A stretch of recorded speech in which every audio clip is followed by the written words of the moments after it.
Então vamos lá. Agora nós vamos falar sobre a administração de bens e a prática de atos de disposição. Preste atenção.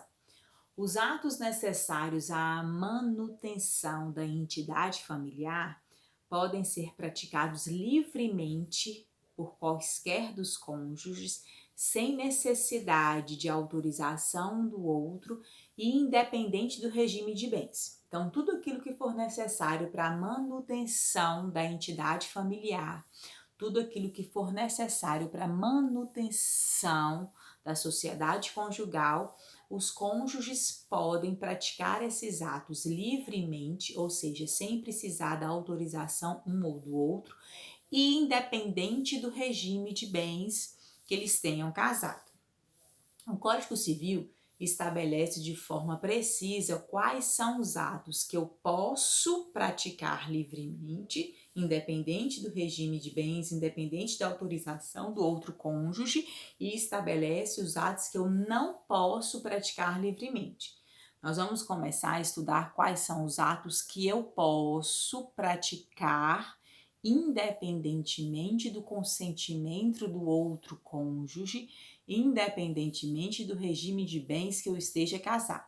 Então, Cris, o que eu posso praticar de forma livre, sem necessidade do consentimento, sem necessidade da outorga do outro cônjuge? Então, vamos lá. O primeiro ato que eu posso praticar livremente, e isso está previsto no artigo 1642 do Código Civil, tá? Então, o primeiro ato que eu posso praticar livremente são os atos de disposição e administração necessários ao desempenho de cada profissão. Então, os cônjuges podem dispor e administrar livremente os bens necessários ao desempenho da profissão de cada um. Isso é muito importante para os cônjuges que são autônomos, que são profissionais liberais. Então, tudo que for necessário ao exercício da sua profissão, você pode dispor e administrar livremente desses bens. Lembrando o seguinte, que nós vamos estudar daqui a pouquinho o artigo 1647, que ele diz que os cônjuges não podem dispor dos bens imóveis, ainda que particulares. Então, quando eu digo que o cônjuge pode dispor e administrar de forma livre os bens necessários ao exercício da profissão de cada um, eu estou excluindo dessa livre disposição os bens imóveis particulares, porque estes eu preciso da autorização do outro cônjuge para dispor deles, correto? Beleza. O que mais que eu posso fazer livremente? Administrar seus próprios bens. Então, cada cônjuge tem o poder, tem a faculdade de administrar livremente seus próprios bens. Olha, eu não falei dispor, eu falei administrar. Então, eu posso administrar meus próprios bens. Eu não posso dispor livremente desses bens, correto? Especialmente se forem bens imóveis. Agora, administrar, eu posso alugar, emprestar, dar em comodato, eu tenho liberdade de administrar, mas não de dispor. O que mais que eu posso fazer livremente? Desobrigar ou reivindicar os bens imóveis que tenham sido gravados ou alienados sem o meu consentimento ou sem suprimento judicial. Então, eu posso desobrigar ou reivindicar quaisquer bens que tenham sido gravados ou alienados sem a minha autorização ou sem suprimento judicial de consentimento.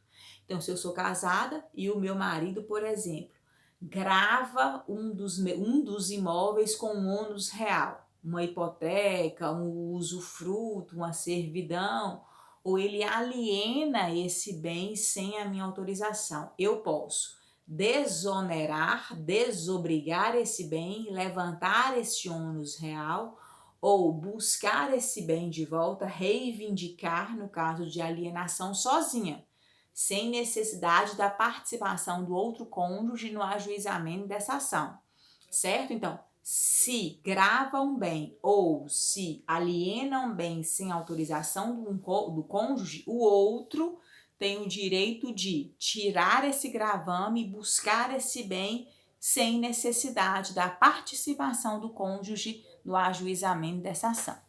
E o terceiro, Cris, que, por exemplo, uma alienação onerosa tenha comprado este bem desse cônjuge, não sabia que ele era casado, não sabia que faltava outorga aí.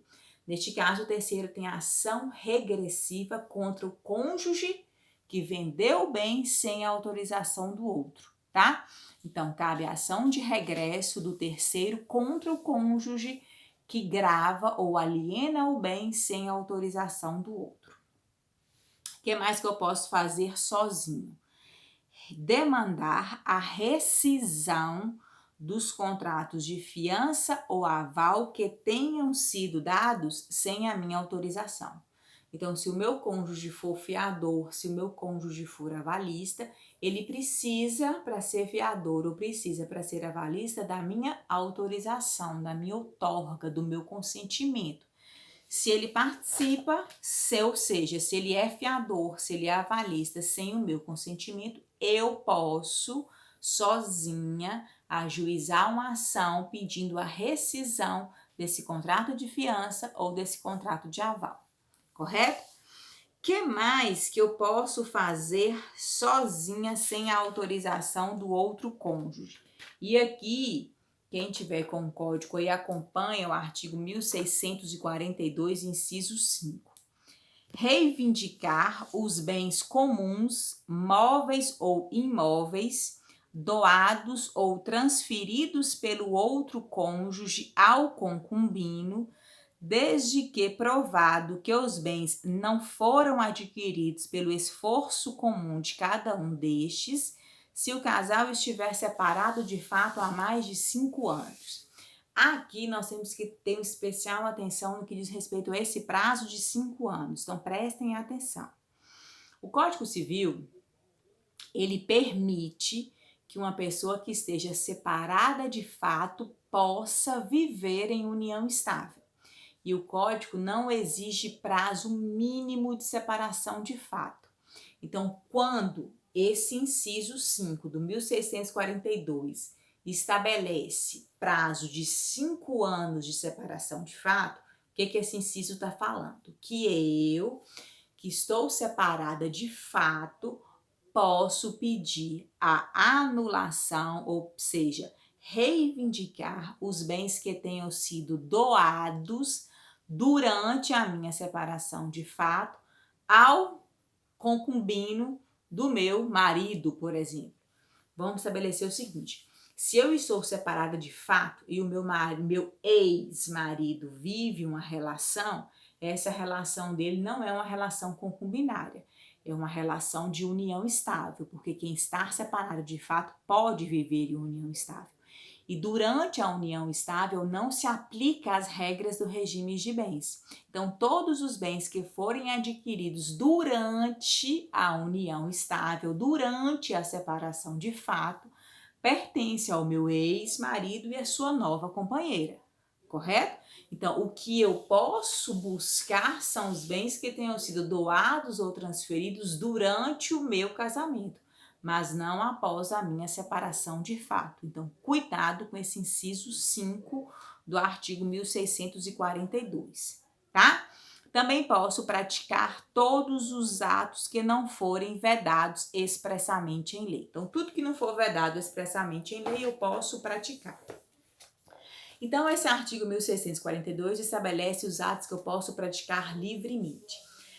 Muita atenção no 1643 e no 1644. No 1643 fala o seguinte: o cônjuge, cada cônjuge pode, independentemente do outro, comprar, ainda que a crédito, as coisas necessárias à economia doméstica. E mais, obter por empréstimo as quantias necessárias para a aquisição de tudo aquilo que for fundamental para a manutenção da economia doméstica. Então, esse artigo 1643 fala o seguinte, ó. Tudo que for necessário, tudo que for importante, fundamental para a manutenção da subsistência da entidade familiar, eu posso comprar, ainda que a crédito, sem autorização do outro cônjuge. E se for necessário, eu posso obter esse valor por empréstimo, mesmo sem autorização do outro cônjuge. E mais importante é o 1644. Cris, caso você faça isso, certo? Quem é obrigado a quitar esse empréstimo? Quem é obrigado a quitar essas compras? Qual que é a obrigação dos cônjuges em relação a essa possível dívida? Nasce aqui uma presunção absoluta de consentimento, ou seja, significa dizer que é uma hipótese de obrigação solidária, uma solidariedade legal. Então, eu sou casada, correto? Independentemente do meu casamento, se eu precisar fazer dívidas para comprar coisas necessárias à subsistência da entidade familiar, ou se eu preciso fazer empréstimo para comprar essas coisas necessárias à subsistência da entidade familiar, a obrigação de quitar esse empréstimo, de quitar essa dívida é uma obrigação solidária. Cristiane, mas o seu marido não consentiu. Nessa hipótese, o consentimento ele é presumido e presumido de forma absoluta, tá? Obrigação solidária, certinho? Então, aqui, 1642, 1643, 1644, nós vimos os atos que os cônjuges podem praticar livremente. Agora, nós vamos ver no 1647 os atos que os cônjuges não podem praticar livremente. Ou seja, 1647 traz as hipóteses de atos que eu só posso praticar mediante a autorização marital ou outorgo uxório. Lembrando que esse artigo 1647 não se aplica ao regime de separação absoluta de bens, também chamada de separação convencional, tá? Não se aplica na separação absoluta, não se aplica na separação convencional, mas aplica-se na separação legal. Então, duas separações. Convencional, eu não aplico as hipóteses do 1647. Separação legal, obrigatória, aplica-se as hipóteses do 1647, tá? Então, o único regime em que essa outorga, que nós vamos falar aqui, é dispensada, é o regime de separação absoluta de bens. Então, o que eu não posso fazer livremente? Não posso. Eu sempre vou precisar da autorização do outro cônjuge. Alienar ou gravar de ônus real os bens imóveis. Então, alienar ou gravar de ônus real os bens imóveis. Imóveis. Não se aplica essa regra aos bens móveis, independentemente do valor, não se aplica aos bens móveis. Então, eu não posso alienar nem gravar de ônus real os bens imóveis. Outro ponto importante, não importa se esses bens imóveis são imóveis comuns, que foram adquiridos na constância do casamento, ou são bens imóveis particulares, por exemplo, aqueles que eu já tinha antes de casar. Não interessa. São bens imóveis? São. Então, eu só posso alienar ou gravar de ônus real. O que é gravar de ônus real? Estabelecer um direito real sobre coisa alheia. Um usufruto, uma servidão, uma hipoteca, uma anticrese, certo? Se forem bens imóveis comuns ou particulares, não interessa. Por que os bens imóveis particulares também entram, Cris? Porque nós vamos estudar lá na frente que os frutos, as benfeitorias dos bens imóveis particulares entram na comunhão. É considerado patrimônio comum, tá? Cuidado aqui no que diz respeito ao regime de participação final nos aquestos, porque nós falamos lá no pacto antinupcial que a pessoa que casa, no regime de participação final nos aquestos, precisa estabelecer cláusula expressa no pacto dispensando a autorização para disposição de bens imóveis particulares. Se essa autorização não tiver expressa no pacto, eu preciso da autorização da outorga, da autorização marital ou da outorga uxória no regime de participação final nos aquestos. Cris, essa cláusula está expressa no meu pacto, então aqui eu vou dispensar essa outorga e essa autorização marital no regime de participação final nos aquestos, tá? Então, vamos lá. O que mais que eu posso praticar livremente? Não, errei. O que mais que eu preciso da autorização do outro cônjuge para que eu pratique? O que eu não posso praticar livremente?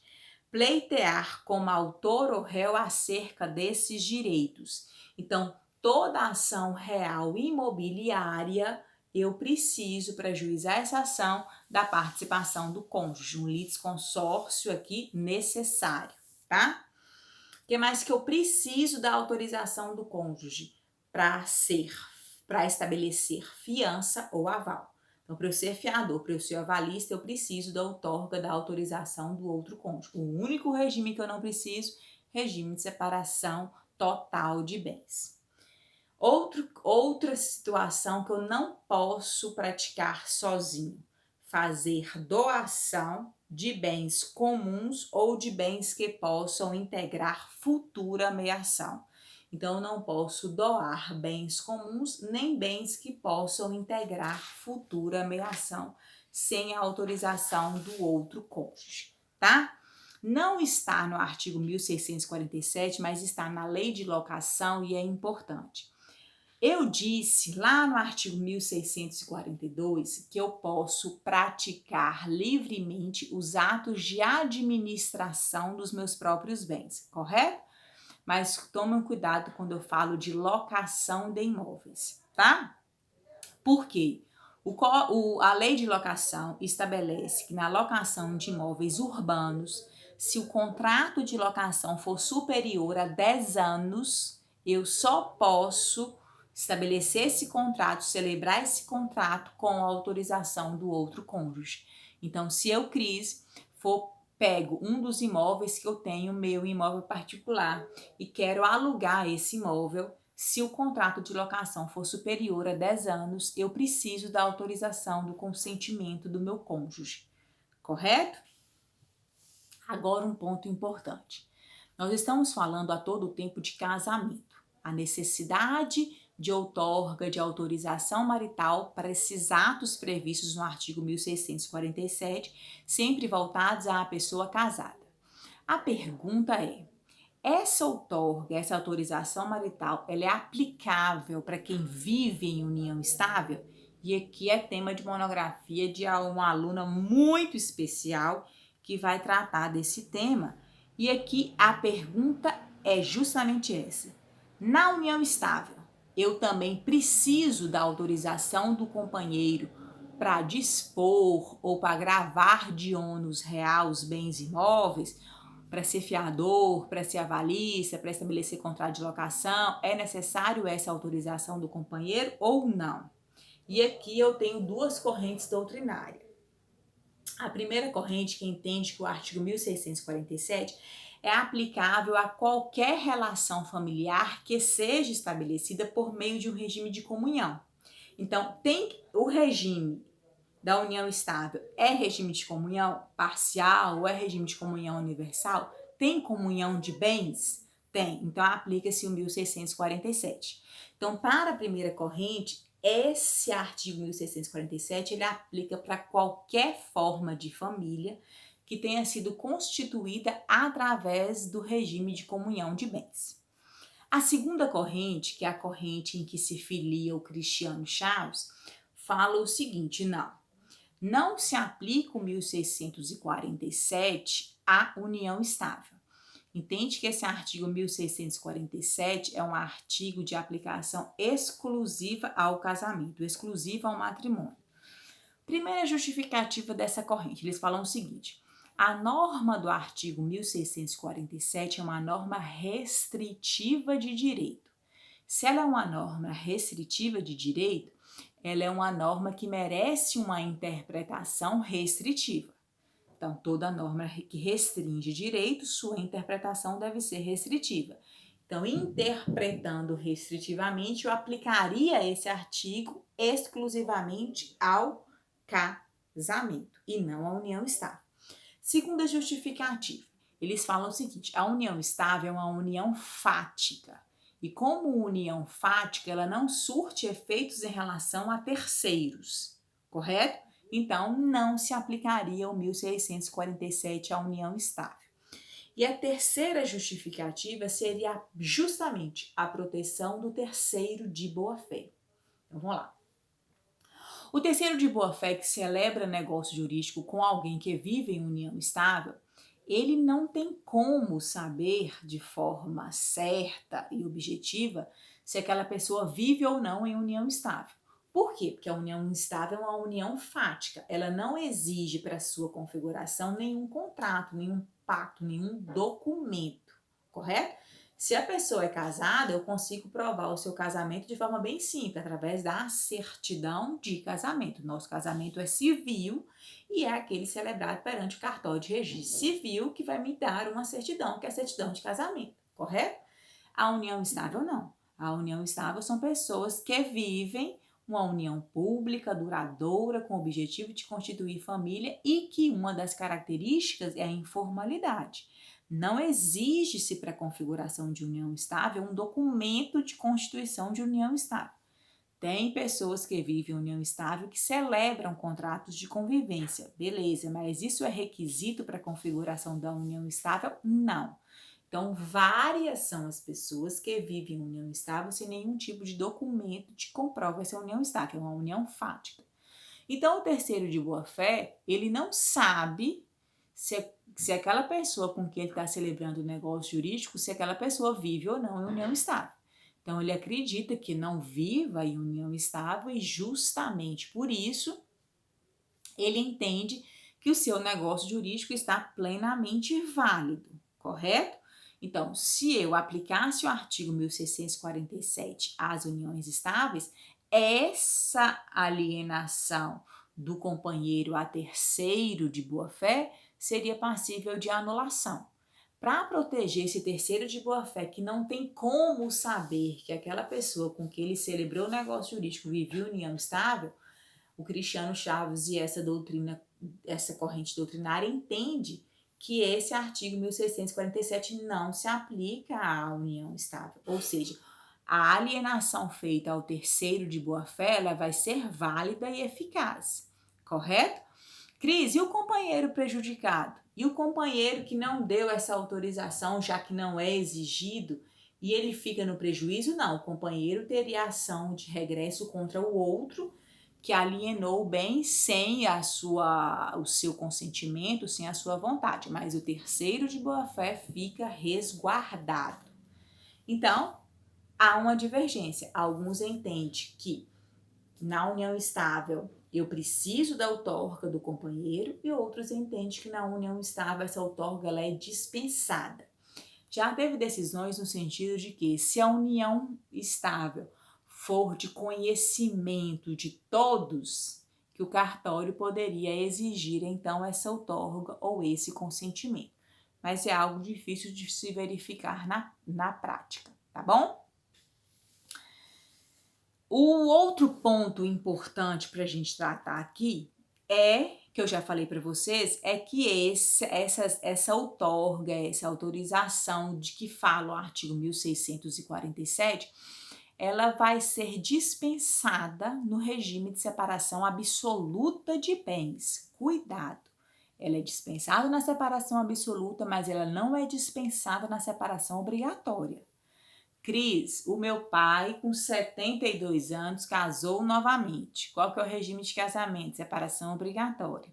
Para ele alienar ou dispor dos seus bens imóveis particulares, ele precisa do consentimento do seu cônjuge? Sim, mas ele é casado na separação obrigatória, não importa. A dispensa só é aplicável à separação absoluta. Na separação obrigatória, eu preciso da autorização, justamente pela incidência da súmula 377 do STF nos regimes de separação obrigatória, que é aquela súmula que diz que todos os bens que foram adquiridos onerosamente durante o casamento é patrimônio comum e precisam ser partilhados. Tá, então vamos lá, para acabar. A falta de autorização, certo?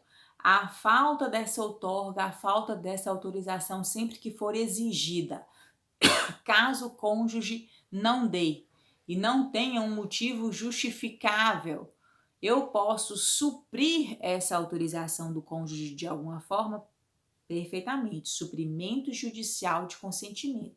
Então, sempre que eu precisar da outorga uxória, da autorização marital, e ela for negada sem um motivo justificável, o cônjuge pode pleitear judicialmente o suprimento judicial de consentimento. Dado o suprimento judicial, essa disposição, essa alienação, essa oneração vai ser considerada plenamente válida e eficaz.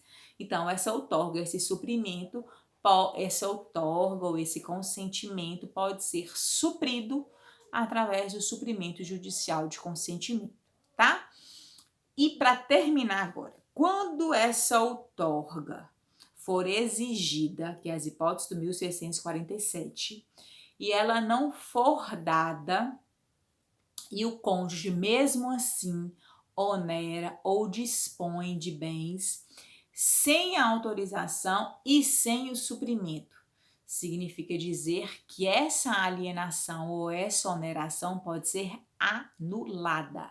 Então, o cônjuge que não deu consentimento, o cônjuge que não autorizou aquela alienação, ou aquela oneração, ou aquela fiança, ou aquele aval, ou aquela locação de prazo superior a 10 anos, aquele que não deu consentimento e que esse consentimento que não foi dado não foi suprido judicialmente, ele pode requerer, pleitear a anulação desse negócio jurídico. Ele tem um prazo de 2 anos contados da dissolução do casamento para requerer essa anulação, tá? Então, aqui nós terminamos os atos de administração e disposição. Então, vimos que alguns atos eu posso praticar sem o consentimento do cônjuge, 1642, e vimos os outros atos que eu não posso praticar sem autorização do outro cônjuge, tá? E na semana que vem nós vamos falar sobre os regimes de bens de forma específica. Comunhão parcial, comunhão universal, separação legal, separação total e participação final nos aquestos.